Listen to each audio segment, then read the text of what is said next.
Susunod. Ako, Ako, si Ferdinand Romualdez Marcos Jr. si Ferdinand Romualdez Marcos Jr. ay mataimtim na nanunumpa. ay taimtim na nanunumpa.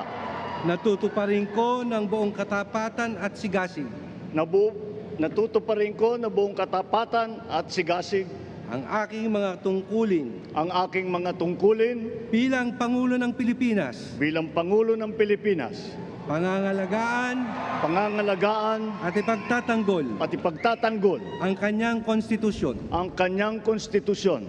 Ipatutupad ang mga batas nito, Ipapatupad ang mga batas nito, magiging makatarungan sa bawat tao, magiging makatarungan sa bawat tao, at itatalaga ang aking sarili at itatalaga ang aking sarili sa paglilingkod sa bansa. sa paglilingkod sa bansa. Kasihanawa ako ng Diyos. Kasinawan ako ng Diyos. Congratulations, Mr. President.